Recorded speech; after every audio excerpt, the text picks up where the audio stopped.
Ndewonu ndị na-ege m ntị. Ugbu a anyị ga-eleba anya na olu ndị na igbo izugbe. Gịnị bụ igbo izugbe? Igbo izugbe bụ asụsụ Igbo jikọtara Igbo niile ọnụ, nke bụ na ebe ọbụla a sọrọ ya, onye Igbo ọbụla ga-aghọta ya, n'agbanyeghị ebe mpaghara ala Igbo ị nọ maọbụ ebe ọbụla ị nọ. Mana olu ndị bụ olu eji mara mba dị iche iche n'ala Igbo. Olu eji mara mba dị iche iche n'ala Igbo. E nwekwara nke a na-akpọ olu onye. Olu onye. Nke ahụ bụ olu onye bụ olu eji mara mmadụ.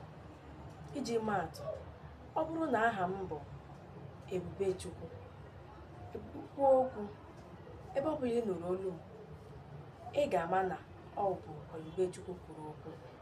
Nke ahụ bụ ya ka a na-akpọ olu onye. Mana olu ndị bụ olu eji mara mba dị iche iche n'ala Igbo. Iji maa atụ, Anambra, ndị Anambra nwere olu eji mara ha. Ndị Enugu nwere olu eji mara ha. Ndị Abịa nwere olu eji mara ha. Otu ahụ ka ọ dịkwa ịbịa n'Abịa steeti. E nwere mpaghara obodo dị iche iche n'Abịa steeti. Ha nwekwara olu eji mara ha, olu dị iche iche eji mara ha. Otu a ka ọ dị na mpaghara ala Igbo dị iche iche. Ugbu a, sonyere m na chanel a. Subscribe to my channel. Let's learn Igbo together.